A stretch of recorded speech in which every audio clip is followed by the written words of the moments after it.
Ai, ai, ai, ai, ai, ai. Acabou, por que tu tá falando em gravidade, cara? Você já acabou. Se tu quiser falar em gravidade, tu primeiro tem que abrir a tua boca para explicar o que aconteceu com a movimentação dos tubos fechados dentro do líquido também.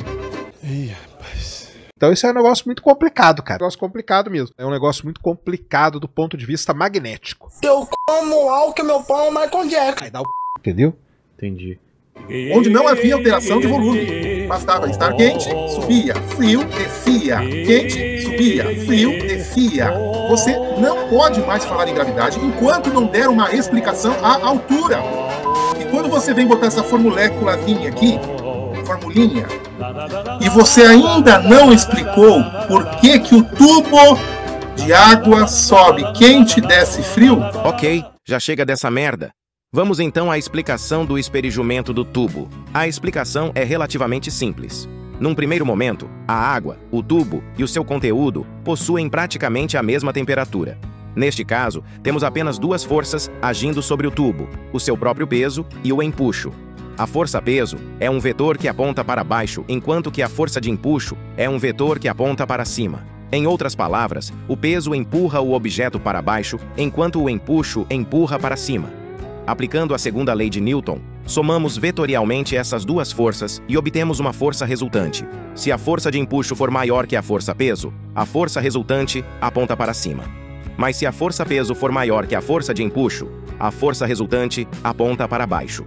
Força resultante para cima faz o objeto acelerar para cima. Força resultante para baixo faz o objeto acelerar para baixo. Simples, não? E aqui abro um parênteses para dizer que a força-peso é basicamente o produto da massa pela aceleração g. Os terraplanistas negam a existência da gravidade e usam o próprio negacionismo como um espantalho, pois para esse tipo de discussão definitivamente não importa se essa aceleração g é causada por uma atração entre massas ou pela deformação do espaço-tempo. Para essa discussão, o que importa é que existe de fato esta aceleração para baixo, cujo o valor é de aproximadamente 9,8 metros por segundo ao quadrado. E isso pode ser facilmente mensurado. Aqui não importa o que causa a aceleração g, o que importa é que a aceleração g é real. Se não é possível negar nem a massa e nem a aceleração g, então não faz sentido negar a existência da força-peso, que é por definição o produto dessas duas grandezas físicas, e que inclusive é mensurável utilizando um instrumento bastante simples, chamado dinamômetro. Situação similar acontece com a força de empuxo, que é tão somente o resultado da pressão que o fluido exerce sobre todas as faces de um corpo imerso neste fluido. Ao mergulharmos um objeto na água, a água exerce pressão sobre todas as faces do objeto. Se calcularmos a força resultante dessas pressões e somarmos vetorialmente todas essas forças, chegaremos a uma força total que aponta para cima e que não coincidentemente tem o mesmo valor numérico que o peso do volume de água que foi deslocado ao mergulhar o objeto. Essa força é chamada de empuxo.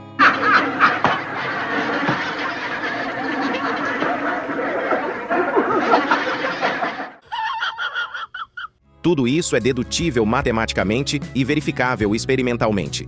Negar a existência dessa força é literalmente negar a realidade. E é isso o que os terraplanistas fazem na maior cara de pau.